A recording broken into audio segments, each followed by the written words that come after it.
자, 우리가 지난 시간에 지난번에 한번 복습했었죠. 그죠? 복습을 했었고, 자, 이번에는 재고자산부터 뒷부분 자본까지 복습을 할 겁니다. 자본까지 복습을 하는데, 그래서 차근차근히 하나하나 제가 지난주에 나눠줬던 프린트물을 풀어가면서 복습하도록 합니다.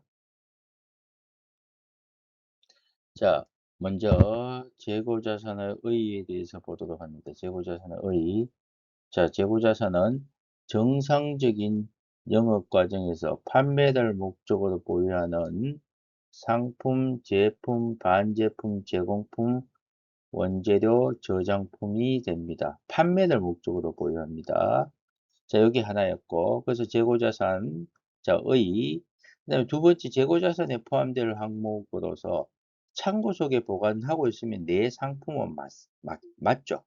그러나 타회사의 상품을 보관 중이거나 타회사 상품 대신 보관하고 있거나 담보로 제공받으면 내 재고자산에서 제외를 해야 됩니다.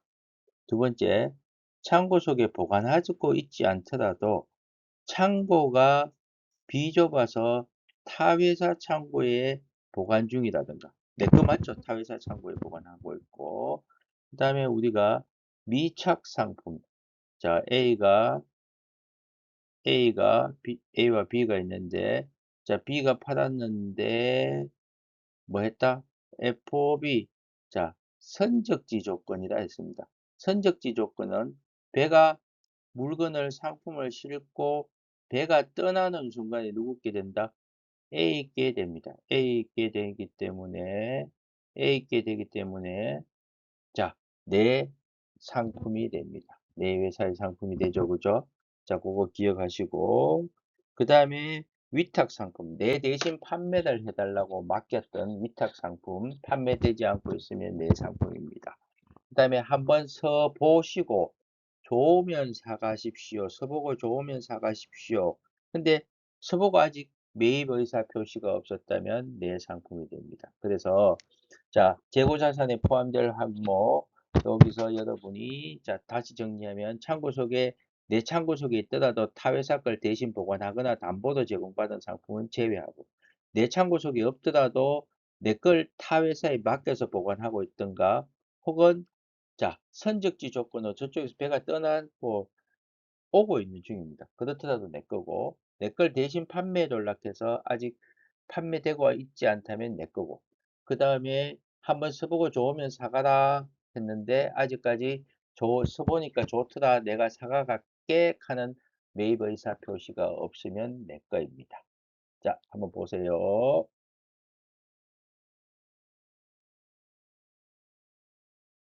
자, 이제 재고자산의 취득원가 결정입니다. 재고자산은 취득원가 매입가액에서 매입제 비용을 포함하게 됩니다. 운임, 하역료, 보험료 같은 것들을 취득원가에 포함합니다. 그러니까 우리가 상품을 매입하고 10만원, 자, 10만원 매입하고 운반비 2천원까지 포함해서 현금 10만 2천을 줬다. 그러면 이 운반비 2천원도 상품의 취득원가에 포함을 하게 됩니다. 그거 중요합니다. 취득원가 결정. 그 다음에 우리가 매입 애누리와 환출, 그 다음에 여기 보세요.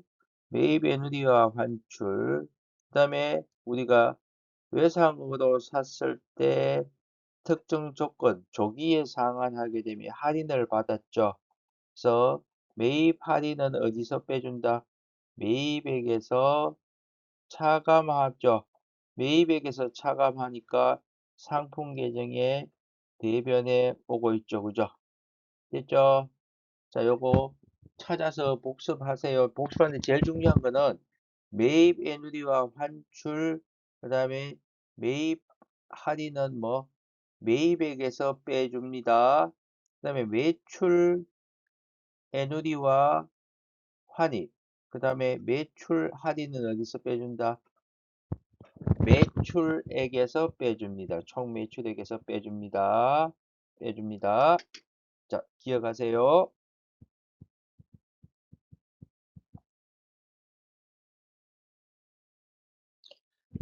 자, 우리가 재고자산의 정의에 대해서 있었고, 판매를 목적으로 보유하는 상품, 제품, 반제품, 부산물 등등.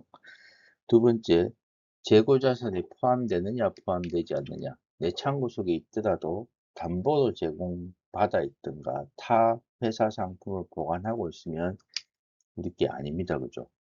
우리 게 아니었고, 그 다음에 내 창고에 없더라도 지금 운송 중에 있는 선적지 조건으로 오고 있는 미착 상품, 그 다음에 시성품, 대신 판매도 하는 위탁 적송 판품 같은 것들이 창고에 없더라도 내 상품에 포함시켜야 되고, 자, 재고자산은 매입가액의 취득원가는 매입가액의 매입 운임과 같은 부대 비용들을 포함했습니다. 자, 이번에는 재고자산. 자, 재고자산은 수량 곱하기 단가인데 단가였습니다. 그럼 수량을 어떻게 결정할 것이냐? 장부상에서 계속 기록하는 방법과 실제로 눈으로 재고를 조사하는 방법이 있습니다. 자, 계속 기록은 기초 수량에서 단기 매입 수량 더하고 여기서 판매될 때마다 수량을 계속 기록해 두면 기말 재고 수량이 나오게 됩니다. 나오는데 자, 실제 재고 조사 부분 기초 수량에서 단기 매입 수량 더하고 기말 재고 수량을 어떻게 하겠다? 실제로 조사를 하겠다는 얘기입니다. 실제로. 자, 수량에다가 여기다 단가 곱하면 어떻게 됩니까? 기초 재고액. 매입 수량에다가 단가 곱하면 매입액. 기말 재고 수량에 단가 곱하면 뭐가 됩니까? 기말 재고액. 판매 수량에다가 단가를 곱하면은 뭐가 된다? 매출 원가가 되고 여기다가 판매 가격을 곱하면요. 자, 이해되시죠? 판매 수량에다가 단가를 곱하면은 매출 원가가 되지만 판매 수량에다 판매 가격을 판매 단가를 곱하면 매출액이 되죠. 그죠? 자, 요건 뭐 잘 아시는데 한번 다시 점검을 한번 해 봤습니다. 자, 요렇게 자, 수량을 구하고 난 다음에는 이제 단가를 결정하게 됩니다. 단가를 결정하는데 들어올 때마다 단가가 다 다르다 했죠. 단가가 들어올 때마다 달라지기 때문에 단가를 결정하는 방법인데 자, 보도록 할게요. 자, 그 단가 결정하는 건데 선입선출법과 후입선출법으로 계속기록법과 실지재고조사법으로 푸는 방법인데 아마 중간고사에는 후입선출법으로 했을 때 계속기록법과 실지재고조사법의 문제를 낼 겁니다. 자, 먼저 후입선출법을 볼게요. 계속기록법부터 합니다. 자, 기초는 자, 여기에 15개가 있고, 얼마요? 100원이죠? 단가를 5월 17일 날 매입이 몇 개요? 20개의 단가 110원이니까 참고 속에는 100원짜리가 15개 있고, 110원짜리가 얼마? 20개 있습니다. 자, 5월 26일 날 매출을 했습니다. 매출을 했는데 몇 개 했는가 하면 30개 매출을 했습니다. 자, 30개 매출을 했다. 후입 선출법은 나중되던 게 먼저 나가죠. 그죠? 그러니까 뭐 나중되던 게 먼저 나가니까 110원짜리가 20개 나가고 15원 10개가 나가죠. 10개가 얼마짜리? 100원짜리가 10개가 나가요. 요게 곱하면은 매출 원가가 되고 매출액은 얼마입니까? 30개 곱하기 판매 가격이 150원이니까 매출액은 동그라미 두 개 4,500원이죠. 4,500원이고 매출 원가는 2,200원에 2,000원이니까 매출 원가는 2,200원에 2,000원 맞죠? 1,000원이죠. 3,200원이 되겠죠. 자, 그러면 이때 창고 속에는 5개가 남고 자, 얼마짜리 5개가 남습니까? 100원짜리 5개가 남게 됩니다. 자, 5월 29일 날 다시 매입이 되어 들어오면 10개가 얼마? 120원에 매입되어 들어오면 창고 속에는 어떻게 해요? 100원짜리가 5개 있고 120원짜리가 10개 있게 되죠. 요게 뭐가 된다? 기말 상품 재고 이게 되고 요걸 곱하면 요거 더하면 매출 원가가 되고 자 매출 원가가 되죠. 자 이게 지금 우리는 뭐로 풀었다? 후입 선출법으로 나중도는 놈이 먼저 나가는 걸로 풀었어요. 자 그러면 여기서 자 이거 봅시다. 그다음에 선입선출법은 어떻게 되느냐? 선입선출법은 자, 선입선출법은 여기서 달라지겠죠, 그죠? 5월 11일까지는 똑같고 자 달라지는데 볼게요. 자 5월 26일 날 몇 개 팔았습니까? 30개 팔았는데 선입선출법은 먼저 들어온 게 먼저 나가죠. 그러니까 100원짜리가 15개 나가고 110원짜리가 15개 나가겠죠. 그리고 참고 속에는 5개가 얼마짜리가 남아있다? 100원짜리가 남아있습니다. 자, 매입이 다시 10개 되어 들어오면 120원이면 이때는 참고 속에는 5원짜리가 100, 그 다음에 120원짜리가 10개죠. 자, 지금은 우리는 선입선출법으로 풀었습니다. 근데 선입선출법은 보세요. 감모가 없다면은 계속기록법과 실지재고조사법의 결과가 같습니다. 근데 후입선출법은 달라집니다. 후입선출법은 다시 보시면 다시 보시면 후입선출법이라면 뭐가 나간다? 20개가 110원짜리가 20개 나갔고 나머지 10개는 얼마? 100원짜리가 나가고 이때 참고 속에는 5개가 110원짜리가 100원짜리가 나중도던 게 먼저 나가죠. 그죠? 나중도던 게 먼저 나가니까 100원짜리가 5개 나왔고 그럼 이때 참고 속에는 어떻게 5개는 맞아요. 자, 선입선출법일 때는 요게 틀렸다. 그죠? 선입선출법은 5개 남았는 게 110원짜리가 5개 남는데 그죠? 110원짜리가 5개 남고 참고 속에도 110원짜리가 남아있죠. 그 차이가. 자, 110원짜리. 그리고 구입선출법은 100, 나중도던 게 먼저 나가니까 5개가 100원짜리가 5개 남아있고요. 100원짜리가. 그 다음에 더 남는 게 다시 남으니까 10개는 120원이 남아있죠. 그러니까 선입선출법의 기말재고는 10개는 똑같지만은 이 5개가 어떤 게 남아있느냐. 구입선출법은 나중도던 요놈이 먼저 나가니까 5개는 얼마 100원짜리가 남아있게 되고요. 후입선출법은 맞죠? 100원짜리가 선입선출법은 먼저 들어온 게 요놈이 먼저 나가니까 110원짜리가 참고 속에 5개 남아있게 됩니다. 됐죠? 자 이제 우리가 실지재고조사법을 한번 해볼게요. 실지재고조사법 후입선출법만 풉니다. 시험 문제에 나올 겁니다. 기말고사에 나옵니다. 기말고사에 숫자도 이거하고 비슷하게 나옵니다. 자, 잘 안 지어지 뭐. 자, 지었다고 봅시다. 색깔을 다른 거 쓸게요. 자, 그러면 후입선출법 보세요. 우리가 기초가 몇 개예요? 15개 100원. 그 다음 매입된 게 보세요. 매입된 게 20개 얼마? 110원. 또 매입된 게 10개 120원입니다. 요거는 29일 날 매입되고 요거는 17일 날 매입되고 요거는 1일 거죠. 근데 몇 개 팔았어요, 이 사람이? 30개 팔고 그 다음에 30개 팔았고 총 몇 개인가 하면 요게 숫자가 45개죠. 10개, 30개, 45개니까 30개 팔았다면 기말은 몇 개 남았다? 15개가 남겠죠. 그죠? 자, 기말에 15개 남았는데 단가를 어떻게 대하면 된다? 후입선출법은 나중도던 게 먼저 팔리니까 나중도던 게 먼저 팔리죠. 그러면 기말에 남아있는 거 뭐부터 남아있다? 기초분부터 먼저 남아있을 거라는 게 되죠.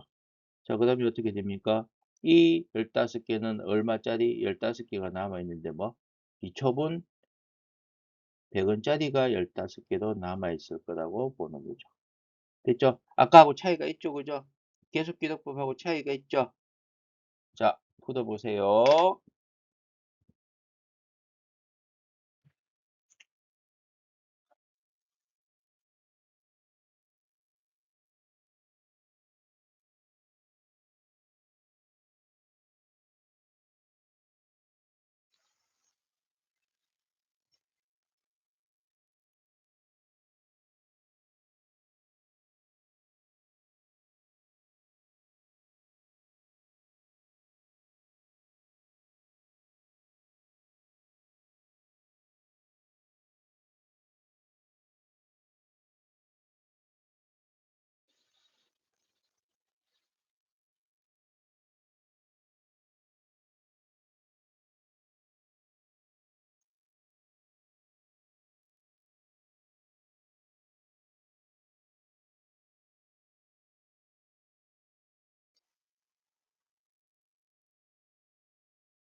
자, 이제 재고자산을 했고 유형자산 복습합시다. 자, 유형자산은 자, 영업상 사용하는 자산이죠. 영업상 사용하고 자, 제일 중요한 게 영업상 사용할 목적으로 보유하고 판매될 목적으로 보유하지 않습니다. 그리고 1년 이상 비교적 장기간에 걸쳐서 사용합니다. 물리적 실체가 있고 물리적 실체가 없다면 어떻게 됩니까? 예, 우형자산이 되죠. 우형자산입니다. 우형자산. 그래서 대표적인 게 토지, 건물, 차량 운반구, 비품, 건설 중인 자산 수업 시간에 설명은 살짝 한번 했는데 기억만 하고 계세요. 건설을 위해서 지출한 재료비, 노무비, 경비가 있을 때 건설 중인 자산을 처리했다가 완성이 되면 대체 분배를 하시면 되는데 중간고사에서는 없습니다. 안 됩니다. 자, 유형자산 종류 자 했었고요. 한번 읽어보고 넘어갑니다. 자, 유형자산에서 첫 번째 중요한 거. 자, 취득원가 결정입니다. 취득원가는 매입가액에다가 매입 재비용을 포함시키는데 제가 이 얘기했습니다. 기계장치나 비품의 매입비용은 인수운반비, 하역비, 설치비, 시운전비까지, 시험운전비까지 포함한다고 얘기를 했었고요. 시험운전비까지. 그 다음에 토지나 건물의 매입비용은 등기료, 취득세, 사용전 건물 보수비, 토지 정지비, 재산세는 제외합니다. 부동산 거래수 수료가 있죠. 그러니까 해당 자산을 사용 목적에 사용하기 바로 직전까지 투입된 비용을 매입 재부대 비용이라 합니다. 부동산 거래수 수료, 자, 부동산 법률 비용은 취득원가에 들어갑니다. 다시 등기료, 취득세, 사용전 건물 보수비, 토지 정지비, 그 다음에 부동산 거래수 수료. 제가 중간고사, 기말고사 요걸 내겠습니다. 자, 쪼그리망티 같은 토지가 있는데 구건물을 샀습니다. 사옥을 신축할 목적으로 돌멩이가 하나 있었고. 자, 토지 취득원가, 토지 만약에 100원 주고 샀다. 토지 취득원가죠. 구건물 철거비, 토지 취득원가죠. 토지 정지비, 토지 취득원가죠. 그 다음에 건물 신축하면 요거는 건물에 들어갑니다. 건물이 들어가죠. 자, 돌멩이는 자기가 팔았다. 이게 팔아서 돈이 들어왔습니다. 팔았는 돈이 들어왔을 때 차변에 현금 이렇게 했는데 이게 만약에 취득원가에서 빼준다면 토지 취득원가에서 빼주면 되겠죠. 취득원가에서 빼주는가 시킨 대로 하시면 됩니다. 문제에서. 아니면 잡수익으로 처리하라. 잡수익으로 처리해버려도 되죠. 그죠? 요거에 대한 수익은 취득원가에서 빼느냐 아니면 잡수익으로 처리하느냐에 따라서 처리해 주시면 됩니다. 취득원가에서 빼라면 요 돌멩이는 빼는 게 토지의 취득원가에 들어갔기 때문에 토지의 취득원가에서 빼주시면 되고 잡수익으로 처리하라. 그 다음에 토지 취득원가에서 더하거나 뺄 이유가 없게 되겠죠. 그죠? 자, 그러니까 프린트 모델 문제 있으니까 풀어보세요.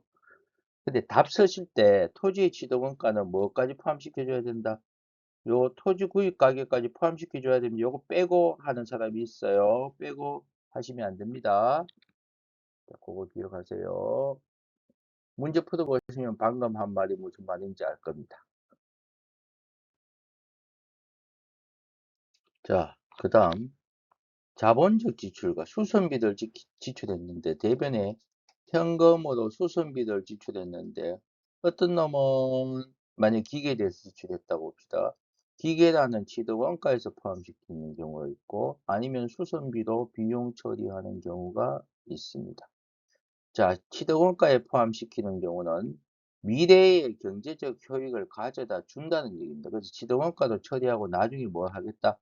감가 상각을 통해서 비용 처리하겠다는 겁니다. 자, 용역 잠재력이 증가하든가, 생산 능력이 증가하든가, 내용 영수가 증가하든가, 용도를 변경하게 되면 자본적 지출입니다. 수익적 지출은 정상적인 능률 유지나 수선을 위한 지출한 비용으로 수선비로 처리합니다. 자, 근데 우리가 자본적 지출로 처리해야 될 걸 수익적 지출로 처리했다. 자산으로 처리해야 될 걸 뭐로 처리했다? 비용으로 처리하면 자산 과속, 비용 과대. 그러니까 자산이 줄어들고 비용이 높아지니까 이익은 과소. 이익이 과소가 되니까 당기 순이익도 줄어들으니까 비밀 적립금이 발생하겠죠. 근데 수익적 지출을 자본적 지출로 처리한다. 비용으로 처리할 걸 자산으로 처리합니다. 그러면 비용 과소, 자산 과대, 이익 증가, 즉 가공 이익이 만들어지겠죠. 요거 문제 낼게요. 요거 문제 낼게요. 한번 생각하고 다음 장을 보도록 합니다. 자, 이번에는 감가상각인데 문제 바로 풀면서 복습합시다. 감가상각과 부분 우리가 정액법과 정률법이 있다고 했습니다. 정액법은 매기 감가상각이 동일한 거고 정률법은 매기 상각률이 동일한 거죠. 자, 정액법부터 풀어볼게요. 2025년 2월 1월 1일에 기계를 1,000만 원에 취득했고 잔존가치는 제로입니다.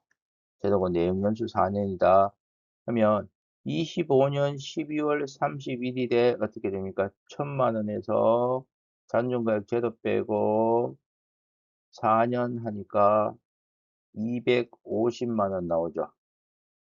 그 다음에 26년 12월 31일도 동일하고 250만 원 나옵니다. 근데 정률법은 어떻게 됩니까? 매개 삼각률이 똑같습니다. 미삼각 잔액이다. 첫 해는 삼각액이 없죠. 즉 취득원가에서 감가상각 누계액을 뺏는 거 우리가 장부가액이라 합니다. 장부가액 미삼각 잔액입니다. 여기에 몇 프로? 40%를 곱해주면 첫 해는 400만 원.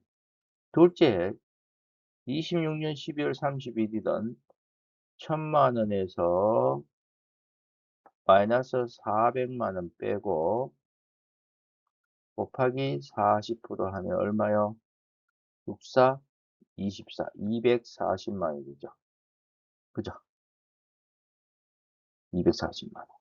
자, 근데 이 문제 보세요. 정액법으로 감가상각을 하였으며 2006 12월 31일에 이 12월 31일에 장부상에는 기계가 얼마? 1,000만 원. 감가상각 누계액이 얼마? 두 개 다 합치면 500만 원이죠. 정액법으로 감가상각 혜택 500만 원. 그 다음에 이건 얼마짜리가 된다? 장부가액은 500만 원짜리인데 이 사람 얼마? 600만 원에 처분했기 때문에 100만 원이 이득이죠. 자, 그래서 기계 차변에 있던 거 1,000만 원 없애주고 그 다음에 감가상각 누계액 얼마?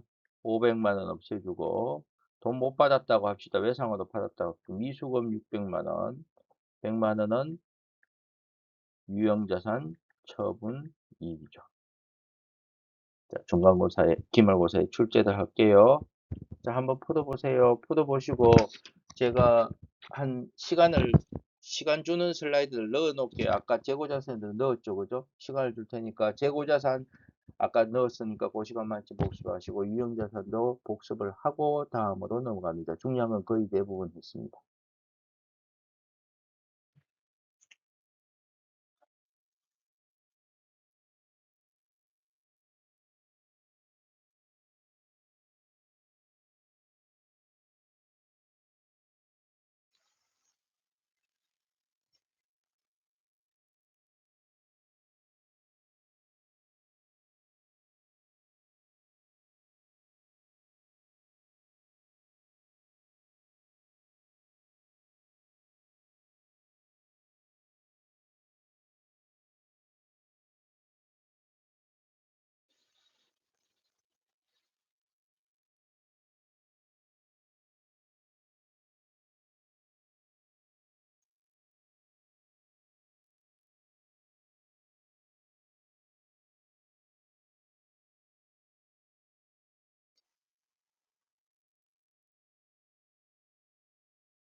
자, 투자자산 합니다.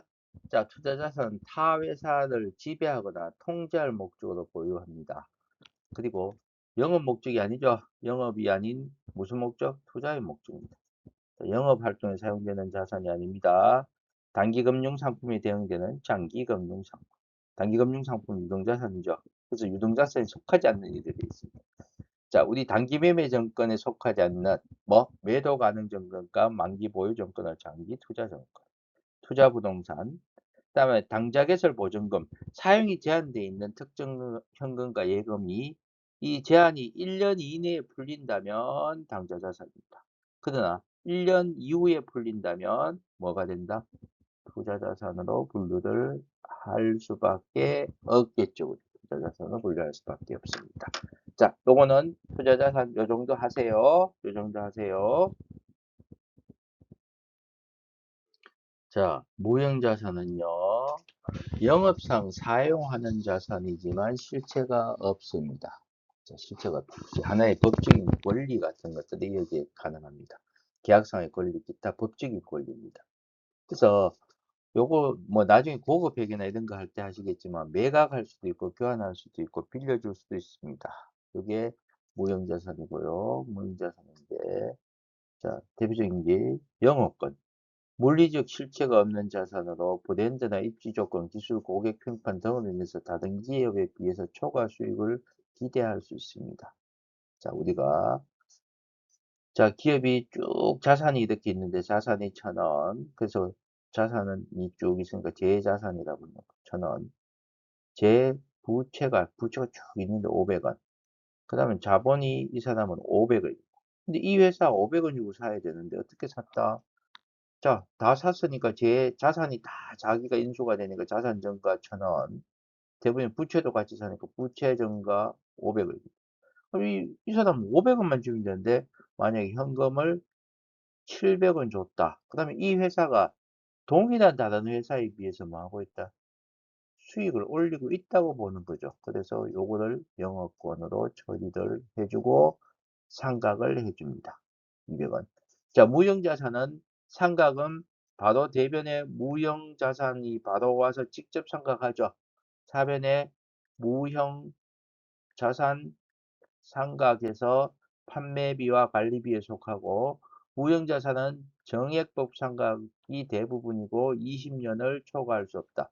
무형자산 상각은 대변에서 바로 빼줍니다. 그죠? 이렇게 상각을 합니다. 그래서 영업권. 그 다음에 산업재산권에서 의장 여기 보시면 산업재산권으로 뭉쳐놨습니다. 그냥 여러분 분개해 주시면 됩니다. 나중에 회사 가시더라도 특허권, 실용신안권, 의약권, 상표권 이래 놓으면 전부 다 뭐로 산업재산권이라는 개정 과목으로 나중에 합쳐지게 됩니다. 그 다음에 개발비가 있는데 요거 나중에 고급회계 가시면 하겠지만은 우리가 컴퓨터 소프트웨어 같은 거 그러니까 이게 미래 효익을 가져다 줄 수 있는 개발비 상품화하는 것들 이런 것들은 자산으로 무형자산에서 처리합니다. 요거는 혹시 이제 기억한다면 경상연구개발비는 뭐다? 판매비와 관리비입니다. 그 정도만 기억해 두세요. 영어권 요 문제는 낼게요. 요 분개하는 문제는 낼게요. 분개하는 문제하고 무형자산 종류하고는 문제를 내도록 하겠습니다. 자, 우리 이제 자산 보시면 자산은 자, 유동자산과 비유동자산 1년을 기준으로 나눴고 부채는 유동부채, 비유동부채 1년을 기준으로 나누었었죠. 그죠? 그래서 유동자산은 당좌자산, 재고자산, 판매를 목적으로 보유하는 재고자산, 판매를 거치지 않고도 현금화할 수 있는 게 당좌자산. 그 다음에 비유동자산은 첫 번째가 뭐였습니까? 투자자산, 타회사를 지배하거나 통제하거나 투자의 목적을 보유하는 투자자산. 그 다음에 영업상 비교적 장기간에 걸쳐서 영업상 사용하는 자산으로 유형자산, 유형자산. 그 다음에 영업상 사용하는 자산인데 실체가 없습니다. 계약상의 권리, 법적인 권리, 대표적으로 영업권, 특허, 산업재산권 같은 것들요. 그게 무형자산. 그 다음에 여기 이제 마지막으로 기타 비유동자산은 어디 넣을 데가 없습니다. 투자자산, 유형자산, 무형자산에 속하지 않습니다. 보증금 보세요. 전세권, 요새 전신전화 가입권 없습니다. 그죠? 임차보증금 같은 거, 영업보증금. 보증금 나중에 끝나면 돌려받죠. 자산이 증가하지 않죠. 정식이라는 합니다. 정식이 되지 않습니다. 그래서 투자의 목적도 아니고 영업상 사용하는 것도 아니기 때문에 기타 비유동자세에 넣습니다. 자, 매출채권, 외상매출원가 받으려면 비교적 1년 이후에 받게 되었습니다. 이것도 자산이 증가하는 게 아니죠. 아니기 때문에 기타 비유동자산에 넣게 됩니다. 그 다음에 어미 부도가 나더라도 어떻게 아직까지 뭐냐면 받을 수 있는 권리가 있다는 얘기죠. 부도가 났다. 대변에 받을러. 근데 소구권이라 하죠. 그죠? 청구해서 받을 수 있는 권리가 있기 때문에 완전히 회수불능 판결이 나기 전까지는 뭐에 처리한다? 부도원가 수표라 해서 기타 비유동자산으로 처리합니다. 자, 받을 놈이 부도가 났다. 대변에 받을 놈, 차변에 부도원가 수표로 처리를 합니다. 여러분은 지금 보증금과 장기성 매출채권이 기타 비유동자산이라는 거 구분하시면 됩니다. 자, 복습하고 갑니다. 복습하고 갑니다. 간지 하나 들어갑니다. 뭐고, 투자자산, 그 다음에 무형자산, 기타 비유동자산 복습하고 갑니다.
자, 자본은 우리가 자본의 종류만 시험에 낼게요. 시험에 내는데 한번 다시 어차피 나중에 봐야 되는 거 봅시다. 자본은 자산에서 부채를 차감한 잔액으로 회사에서 자금을 투자한 소유자 거죠.